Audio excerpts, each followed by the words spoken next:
Modern ससुराल में गांव की बहू की ताजा सब्जी और रसोई। शहरी ससुराल में गांव की बहू की ताजा सब्जी और रसोई। शांति अपनी छत की बालकनी साफ कर रही होती है, तभी उसे अपनी पड़ोसन आशा की बालकनी से खुशबू आती है। और जैसे ही आशा बालकनी पर पौधों को पानी देने जाती है, शांति उससे कहती है, आशा बहन, आज क्या बना रही है तुम्हारी बहू? तुम्हारी बहू जब भी खाना बनाती पूरा मोहल्ला खुशबू से भर जाता है। तुम्हारे घर में बन रहे पकवान की खुशबू यहाँ तक आ रही है। क्या शांति बहन, तुम भी कैसी बातें कर रही हो? तुम्हारी बहू भी जब खाना बनाती है तो खुशबू आती है। कहाँ बहन, मेरे घर से खुशबू आती है। तुम्हें कैसे आएगी? तुम्हारी बहू तो बाहर काम करने जाती है और कभी कभी वो घर में रहती है और खाना बनाती है। वैसे तुम्हारा एक और बेटा, मैं तो कहती हूँ कि उसकी शादी तुम किसी गांव की लड़की से करवाना। वैसे मेरी बहू गांव से है, पर हमने उसे रोका नहीं काम करने के लिए। करना चाहे तो कर सकती है, पर वो खुद कहती है कि मुझे काम नहीं करना। तुम भी कोई ऐसी ही बहू लाना। और मेरी नजर में तो एक लड़की भी है, मेरी बहू की ही जानकारी में। तुम कहो तो मैं बात करूं? आशा बहन, मुझे थोड़ा टाइम दो, मैं बात करके बताती हूँ। आशा से बात करके अब शांति अपने घर में जाती है। और रात को जब शांति का पति विनोद और दोनों बेटे बहू घर आते हैं तो शांति अपने छोटे बेटे पवन के रिश्ते की बात करती है। हमारी पड़ोसन है ना आशा? अरे वही जिसने अपने बेटे की शादी गांव की लड़की से करवाई है। वो बता रही थी उसकी जान पहचान में एक लड़की है। मुझे भी अपने पवन के लिए गांव की लड़की चाहिए जो घर में खाना बनाए, मेरे साथ रहे। आप सब तो नौकरी करने चले जाते हैं, मैं घर में अकेली बोर हो जाती हूँ। नौकरानी भी सिर्फ अपना काम करके चली जाती है। माँ जी, जिसकी शादी की बात हो रही है, एक बार उनसे पूछ तो लीजिए उन्होंने अपने लिए कोई लड़की पसंद करी है या नहीं। माँ, मेरी नजर में कोई लड़की नहीं है। आपको जो पसंद है मैं उसी से शादी करूंगा। अब तो मुझे मेरे बेटे की भी मंजूरी मिल गई है। शांति अपने पूरे परिवार के साथ शादी की बात कर ही रही होती है कि तभी मोहल्ले में सब्जी वाला आता है। आलू, पालक, धनिया, टमाटर ले लो, सब्जी वाला सब्जी ले लो। मोहल्ले में सब्जी वाला आया तो याद आया, बहू आज नौकरानी घर जल्दी चली गई थी, इसलिए खाना नहीं बना और घर में सब्जी भी नहीं है। मैं अभी बाहर से सब्जी लेकर आ जाती हूँ। नहीं माँ जी, इन ठेले वालों से सब्जी लेने की जरूरत नहीं है। आपको नहीं पता, पर ये बहुत गंदे तरीके से सब्जी रखते हैं। कभी इधर उठाकर फेंकते हैं सब्जियों को तो कभी कहीं और उनकी सब्जियां भी सड़ी गली होती हैं। मैं और पंकज मॉल जा रहे हैं, चलिए मॉल से आज सब्जी लेकर आ जाते हैं। इतना बोलकर निशा पंकज के साथ मॉल जाती है और वहाँ पैकेट वाली अच्छी सब्जियां लेती है। आलू हो गया, टमाटर हो गया, गोभी हो गई। एक काम करती हूँ, भिंडी भी ले लेती हूँ। जो भी लेना है जल्दी लो, रात हो रही है, खाना भी बनाना है, भूख भी लग रही है।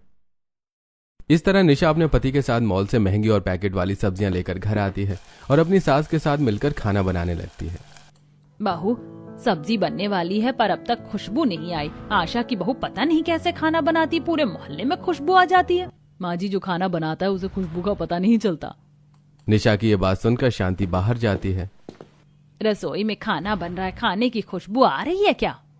शांति, फिलहाल तो हमें बहुत भूख लग रही है, हमें खाने की खुशबू नहीं, खाना चाहिए।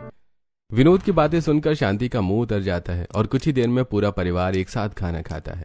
और अगले दिन शांति छत पर जब कपड़े डालने जाती है तो एक बार फिर वो अपनी पड़ोसन को देखकर उससे कहती है, आशा बहन, तुम मुझे किसी लड़की के बारे में बता रही थी ना जो गांव की रहने वाली है। मेरे बेटे को मेरी पसंद मंजूर है। तुम बस रिश्ते की बात छेड़ दो और हमें बताओ लड़की देखने के लिए हमें कब गांव जाना है। इस तरह शांति आशा से पवन के रिश्ते की बात करती है। समय गुजरता है और बहुत जल्द शांति अपने पूरे परिवार के साथ गांव जाती है और अपने बेटे पवन का रिश्ता पूजा नाम की लड़की से तय कर देती है। देखते ही देखते कुछ महीने बीत जाते हैं और पूजा पवन से शादी करके अपने ससुराल आती है और अगले ही दिन उसकी पहली रसोई होती है। और जब वो अपनी रसोई देखती है तो इलेक्ट्रॉनिक सामान, गैस सिलेंडर, मिक्सी, चिमनी देखकर परेशान हो जाती है। पूजा, क्या हुआ? तुम रसोई में आकर बस खड़ी खड़ी रसोई को ही निहार रही हो? आज तुम्हारी पहली रसोई है, खाना बनाओ। दीदी, मैं तो गांव से आई हूँ। हमारे गांव में तो आज भी लोग मिट्टी के चूल्हे पर खाना बनाते हैं, सिलबट्टे पर मसाला पीसते हैं। हमारे गांव की रसोई में इतनी फैसिलिटीज नहीं, बस जरूरत की चीज है। और यहाँ तो बहुत कुछ है। बस इतनी सी बात, घबराओ मत, मैं हूँ ना, मैं तुम्हें सब सिखाऊंगी। देखो, इसे मिक्सी कहते हैं। अब सिलबट्टे पर मसाला पीसने की जरूरत नहीं है और ना ही अपने हाथों को नुकसान पहुंचाने की जरूरत है। सारा मसाला इसमें डालो और एक बार में सारे मसाले पीस दो। और ये है चूल्हा, लाइटर चलाओ गैस चालू करके। इस तरह एक एक करके निशा रसोई में रखी सारी चीज के बारे में पूजा को अच्छे से बताती है और लास्ट में कुछ पैकेट वाली सब्जी निकालती है जिसे वो सूंघते हुए बोलती है, दीदी, एक ऐसी पैकेट वाली सब्जी, इसमें से तो खुशबू भी नहीं आ रही है। तुम सब्जी को बनने से पहले ही सूंघ रही हो? वो पैकेट वाली सब्जी मैं मॉल से लेकर आई हूँ। मैं जानती हूँ कितनी महंगी है और इससे ताजा सब्जी तुम्हें कहीं नहीं मिलेगी। ये ताज़ा सब्जी है जो कि पैकेट में रखी है। हमारे गांव में तो ताज़ी सब्जी की खुशबू इतनी होती है कि क्या ही बताऊं। पैकेट वाली सब्जियां देखकर पूजा को बड़ी हैरानी होती है और उसे अपने मायके के दिन याद आते हैं, जहां वो सुबह सुबह अपने पिता के साथ खेत जाती है। जहां उसके पिता खेतों में काम कर रहे होते हैं तो वहीं पर वो ताज़ी ताज़ी सब्जी तोड़कर सूंघते हुए उन्हें टोकरी में डालती है। इस करेले की कितनी अच्छी खुशबू है। आज तो मैं भरवा करेला घर जाकर बनाऊंगी। बेटी, तेरा कुछ नहीं हो सकता। लोग नशा करते हैं और तू सब्जियों के सस्ते नशे करती है। अब जल्दी घर जा, तेरी माँ तेरा इंतजार कर रही होगी। सब्जी तोड़कर पूजा अपने घर जाती है और अपनी माँ के साथ खाना बनाती है। पूजा ये सब चीज सोच ही रही होती है कि तभी निशा उसके सामने एक मशीन रखती है और पूजा से कहती है, चाकू इस्तेमाल करने की जरूरत नहीं है, तुम्हारा हाथ कट सकता है, तुम इसमें सारी सब्जियां रखकर काट लो। कटर में कैसे सब्जियां कटती हैं निशा ये बताकर वहां से चली जाती है। जिसके बाद पूजा सभी के लिए खाने में मिक्स वेज, पुलाव, दाल, रोटी, पराठे और पनीर की सब्जी बनाती है। आज खाने का स्वाद थोड़ा अलग है निशा। पूजा तुमसे अच्छा खाना बनाती है। और आज तो जब मेरी छोटी बहू खाना बना रही थी तो मुझे खाने की खुशबू भी आई। सभी खाने की तारीफ करते हैं, पर जब पूजा खाना खाती है तो उसे खाने में कोई स्वाद नहीं आता। सबको ये खाना अच्छा लग रहा है, इस खाने में तो बिल्कुल स्वाद नहीं है। ये सब कुछ उस बासी सब्जी की वजह से हुआ है जिसे दीदी मॉल की महंगी और ताजी सब्जी बता रही हैं। अपने हाथों का खाना खाकर पूजा का मूड खराब हो जाता है और इसी तरह 3 से 4 दिन बीत जाते हैं। अब शांति अपने घर की नौकरानी को भी हटा देती है तो वहीं पूजा अपनी सास के साथ घर में रहती है। ऐसे ही एक दिन पूजा छत पर अपनी सास के साथ पौधों की सिंचाई कर रही होती है। तभी उसकी नजर आशा की बहू नेहा पर पड़ती है। नेहा दीदी कैसी हो? शादी के बाद आज दिखी हो। एक ही मोहल्ले में ससुराल है फिर भी देखो मिलना नहीं हो पा रहा। सही कहा तूने, वो तो मैं छत पर कपड़े डालने आ गई इसीलिए हम दोनों की मुलाकात भी हो गई। वैसे दीदी आज क्या बना रही हो? तुम्हारे घर से खाने की खुशबू तो बहुत अच्छी आ रही है। अरे आज तो मैंने वेज बिरयानी, धनिया पुदीने की चटनी बनाई है, तुम कहो तो भिजवाऊं? हाँ दीदी बिल्कुल, तुम तो जानती हो ये सब मेरा फेवरेट है। पूजा के मांगने पर नेहा नीचे आती है और थोड़ी सी बिरयानी, रायता, चटनी अपनी सास के हाथ से पूजा के घर भिजवाती है। शांति बहन, अरे ओ शांति बहन, पूजा बहू नेहा बहू ने तुम्हारे लिए खाना भिजवाया है। अच्छा तो आशा बहन तुम खाना लेकर आई हो, तभी मैं बोलूं मेरे घर में इतनी खुशबू कैसे आने लगी।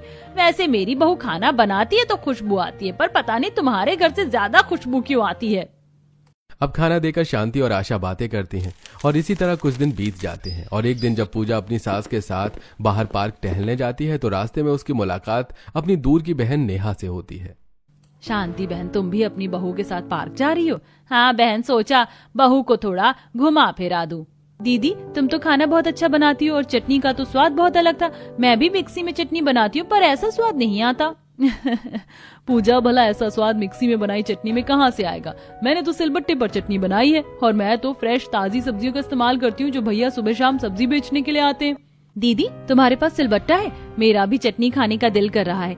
एक दिन के लिए अपना सिलबट्टा दे दो। मैं तो कहती हूँ तुम मेरे लिए सिलबट्टा ला दो, मैं तुम्हें पैसे दे दूंगी।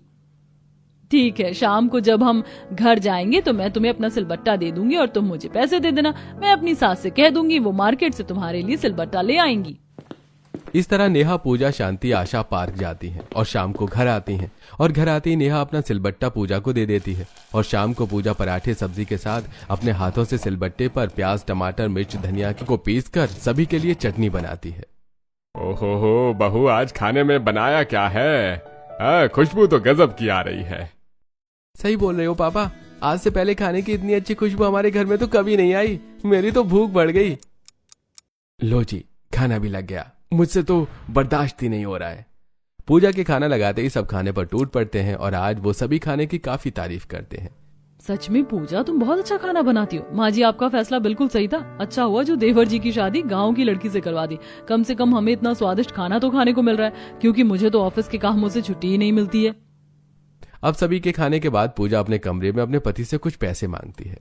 सुनिए जी, मेरे पास पैसे नहीं है, मुझे कुछ काम है, अगर आप कुछ पैसे दे देते तो। पूजा, ये भी कोई कहने वाली बात है? मेरे पैसों पर तुम्हारा भी हक है। इस तरह पूजा अपने पति से थोड़े से पैसे ले लेती है और अगले दिन नेहा को देती है। कुछ दिनों में आशा मार्केट से सिलबट्टा लाकर पूजा को दे देती है और अब पूजा घर वालों को सिलबट्टे की चटनी खिलाती है। इसी तरह कुछ दिन बीत जाते हैं और एक दिन निशा पूजा को घुमाने के लिए मॉल ले आती है। देख रही हो पूजा, मैं इसी मॉल से हमेशा सब्जी लेकर आती हूँ। यहाँ की सब्जी सबसे ज्यादा फ्रेश होती है, छूकर देखो। दीदी ये कैसी फ्रेश सब्जी है जो पैकेट में बंद है? ये तो मुझे किसी साधारण सामान की तरह लग रहा है। ताज़ा सब्जी में बहुत खुशबू होती है। आप कभी मेरे गांव चलना, तब मैं आपको दिखाऊंगी ताज़ी सब्जियां कैसी होती हैं। मुझे तुम्हारे गांव जाने की जरूरत नहीं है। तुमने कभी इतनी ताज़ा सब्जी नहीं देखी ना, इसीलिए तुम ऐसी बातें कर रही हो। इससे ज्यादा साफ और ताज़ी सब्जी तुम्हें कहीं नहीं मिलेगी। कुछ ही देर में पूजा और निशा सब्जी लेकर घर आती हैं और इसी तरह कुछ दिन बीत जाते हैं। ऐसे ही एक दिन पूजा घर के बाहर काम कर रही होती है, तभी उसकी नजर पड़ोस की कुछ औरतों पर पड़ती है जो बात करते हुए हाथों में मूली पालक लेकर आ रही होती हैं, जिसमें मिट्टी और जड़ लगी होती है। आंटी, आप ये मूली कहाँ से लेकर आ रही हैं? ऐसा लग रहा है जैसे कि खेत से तोड़ा है। बहू, ये सब्जी खेत से ही तोड़कर ला रहे हैं हम। हमारे मोहल्ले से 5 किलोमीटर आगे एक छोटा सा गांव है, मैंने वहीं जमीन ली है। वहाँ अभी हमारा थोड़ा सा कंस्ट्रक्शन का काम चल रहा है, इसलिए रोज वहाँ आना जाना लगा रहता है। वहाँ के कुछ लोग खेती करते हैं, तो उन्हीं से थोड़ी सी मूली और साग मांग ली। आंटी, क्या आप मुझे बता सकती हैं वो गाँव कहाँ है? दरअसल मैं गाँव से हूँ, बहुत दिन हो गए खेत नहीं देखा। हाँ हाँ बहू, चलना तुम हमारे साथ। सुबह शाम हम जानते हैं तेरा मन नहीं लगता होगा अपनी मॉडर्न देवरानी के साथ। पूजा अपनी पड़ोस की औरतों से बात करके सारा काम निपटा कर घर में जाती है और अगले दिन अपनी सास से इजाजत लेकर मोहल्ले की कुछ औरतों के साथ रिक्शा में बैठकर उसी छोटे से गांव में जाती है और खेत में देखकर काफी खुश होती है। अब वो वहां के लोगों से बात करती है। आंटी, आपने तोरी लौकी की खेती तो बहुत अच्छी की है। क्या मैं थोड़ी सी तोरी लौकी ले सकती हूँ? बदले में मैं आपको पैसे दे दूंगी। हाँ हाँ बेटा, क्यों नहीं। तुम्हारे अंकल खेत की ताजी सब्जियां बेचने के लिए शहर जाते हैं, तुम 2 पैसे कम दे देना। अब पूजा उस औरत से थोड़ी सी लौकी और तोरई लेकर घर आती है और आज ताजी सब्जी बनाती है। और जब पूजा खाना बनाती है तो आज न सिर्फ उसके घर में बल्कि मोहल्ले के घर में भी खुशबू आती है। आज पता नहीं हमारी कौन सी पड़ोसन के घर में पकवान बन रहा है, क्या खुशबू आ रही है। माँ, ये खुशबू तो शांति आंटी के घर से आ रही है। अब शांति के घर से मोहल्ले के सभी घरों में खाने की खुशबू जाती है और इसी तरह 2-3 दिन बीत जाते हैं और एक दिन। शांति बहन, अब तो तुम्हारे घर से भी पकवान की खुशबू आने लगी है। वैसे 2 दिन पहले क्या बनाया था तुम्हारी छोटी बहू ने? बहुत अच्छी खुशबू आ रही थी। अरे बहन, मेरी बहू भी वही साधारण खाना बनाती जो तुम्हारे घर में बनता है। अपनी पड़ोसी के मुंह से ऐसी बातें सुनकर शांति काफी खुश होती है और वो घर में जाकर इस बारे में अपनी बहू को बताती है। समय गुजरता है और इसी तरह पड़ोस की कुछ औरतों के साथ रिक्शा में बैठकर पूजा खेत से ताजी सब्जी लेकर आती है और घर में बनाती है। धीरे धीरे घर वालों को भी ताजा सब्जी खाने की आदत पड़ जाती है और एक रात। निशा, मैं तो पिछले हफ्ते से सब्जी लेकर ही नहीं आई और तुम और माँ जी मॉल जाती नहीं, अभी तक सब्जी खत्म नहीं हुई क्या? दीदी, वो हमारी पड़ोसन है ना शोभा आंटी, उन्होंने अपने मोहल्ले से थोड़ी सी दूर पर एक छोटे से गांव में जमीन ली है। बस मैं वहीं से खेत से ताजी सब्जी लेकर आती हूँ और ये चटनी भी मैं सिलबट्टे पर बनाती हूँ, इसीलिए खाने का स्वाद इतना अच्छा है और खुशबू पूरे मोहल्ले में घूमती है। क्या तुम हमें इतना गंदा खाना खिला रही हो? अरे खेत में लोग पॉटी करने के लिए जाते हैं, तुम ऐसी सब्जी हमें कैसे खिला सकती हो? अगर किसी की तबीयत खराब हो जाती तो? कल से तुम खेत नहीं जाओगी और रोज मैं जो सब्जी लेकर आऊंगी वही बनाऊंगी, गंवार कहीं की। घर वालों की ऐसी बातें सुनकर पूजा का मुंह बन जाता है और अगले दिन ऑफिस से आते हुए निशा और पंकज मॉल से सब्जी लाते हैं। कुर्सी पर बैठकर टेबल पर सब्जी रखते हैं। ये देखो, मॉल की ताजी सब्जियां पैकेट में, सिर्फ आज के लिए लेकर आई हूँ, कल दोबारा लेकर आ जाऊंगी, आज तुम इसी को बना लो। मॉल की पैकेट वाली सब्जियां देखकर पूजा रसोई में खाना बनाने जाती है, पर आज खाने की बिल्कुल भी खुशबू नहीं आती। और जब पूरा परिवार खाने के लिए बैठता है, बहू आज तूने खाने में क्या बनाया? ना खाने में स्वाद है और ना ही खुशबू। माँ, पर आशा आंटी के घर से आज भी खाने की खुशबू आ रही है, पता नहीं वो कौन से मसाले डालती हैं। आशा आंटी की बहू मेरी दीदी हैं, वो कोई अलग मसाले नहीं डालती, बल्कि सिलबट्टे पर खड़े मसाले खुद पीसकर सब्जी में डालती हैं। और वो मॉल की सब्जी नहीं बल्कि मोहल्ले में जो ठेले वाले अंकल आते हैं उससे सब्जी लेती है। दीदी, मैं खेत से सब्जी नहीं लाऊंगी, पर मोहल्ले में जो सब्जी वाला आता है उससे तो सब्जी ले सकती हूँ, उनकी सब्जी भी ताजी होती है। पूजा सब्जी वाले की बात कर ही रही होती है कि तभी मोहल्ले में सब्जी वाला आता है और पूजा भागती हुई बालकनी पर जाती है और सब्जी वाले को रोकती है। अंकल 10 मिनट रुको, मुझे सब्जी लेनी है, मैं अभी आती हूँ। भैया, हमें आपसे सब्जी नहीं लेनी। पूजा, अभी मैंने तुम्हें बताया ना कि ठेले वालों की सब्जी अच्छी नहीं होती। जानती भी हो वो कैसे गंदे हाथों से सब्जी बेचते हैं और पता नहीं कितने लोगों के हाथ लगते हैं इन सब्जियों पर। ऊपर से खुले होते हैं, कितने सारे कीटाणु इन सब्जियों पर घूमते हैं, जानती भी हो तुम।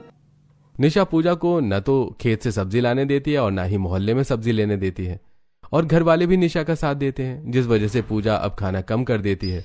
और एक दिन जब निशा घर में होती है तो वो पूजा को अपने साथ मॉल ले जाती है और सब्जी लेने को कहती है। देखो पैकेट में सब्जी है, किसी के गंदे हाथ नहीं लगते इस सब्जी पर, और सब्जी का रंग और सफाई देखो कितनी है। पर दीदी इस पैकेट पर डेट डली है, आप मुझे बता सकती हैं डेट कौन सी है? देखो ये डेट तब की है जब ये सब्जी पैक हुई थी, और ये है एक्सपायरी डेट। 1 हफ्ते में ही ये सब्जी खराब हो जाएगी। दीदी अगर इसकी एक्सपायरी डेट है तो ये ताजी कैसे? घर में आप 2 दिन सब्जी फ्रिज में रख दो, वो गल जाती है, और ये सब्जियां तो कहीं ना कहीं उगाई जाती होंगी। आप खुद सोचिए, 10 तारीख को ये सब्जी बनी है, आज 12 तारीख है, और हमारे घर में भी 2-3 दिन बाद सब्जी ये बनेगी, तो ये कहाँ से ताजी है? मैं आपको समझाती हूँ, अगर हम सुबह खाना बनाते हैं तो वो ताजा होता है, पर वही रात में खाते हैं तो वो खाना बासी हो जाता है। आपको नहीं लगता कि सब्जी भी कुछ ऐसी ही होती है? निशा पूजा की किसी भी बात का कोई जवाब नहीं देती और सब्जी लेकर बिल काउंटर पर चली जाती है। कुछ देर में वो लोग घर जाते हैं और देखते हैं कि मोहल्ले की कुछ औरतें सब्जी ले रही हैं। बहन वो टिंडे मतलब वो खराब है, इसलिए मैंने अलग टोकरी में रखे हैं। आप ये भिंडी, टिंडे, करेले, तोरई ले लो, ये सब ताजा है, सुबह ही मंडी से लेकर आया हूँ। आज बिक गए तो ठीक है, वरना कल तक बासी हो जाएगा तो कोई हाथ नहीं लगाएगा। अंकल सच में ये तो बिल्कुल ताजा है। दीदी देखो ना, इसमें मॉल की सब्जी से ज्यादा खुशबू है और ये ज्यादा साफ भी लग रहे हैं। अरे पूजा, तू निशा से पूछ रही है ताजी सब्जी के बारे में? तू तो खुद खेत से सब्जी तोड़ कर लाती थी। ताजी सब्जी की पहचान करनी तो मैंने तुझसे ही सीखी थी। वहाँ खड़ी औरतें, सब्जी वाले और पूजा की बातें सुनकर निशा को सब्जियां लेकर घर आती है, और जब पूजा इस बार खाना बनाती है तो फिर से खाने में वही स्वाद और खुशबू होती है। वही स्वाद, वही खुशबू जो पूरे मोहल्ले में घूमती है। तुमने सही कहा था पूजा, मुझे ताजा और बासी सब्जी की पहचान ही नहीं। मेरी मॉल की सब्जी से ज्यादा अच्छी है तुम्हारी सब्जी।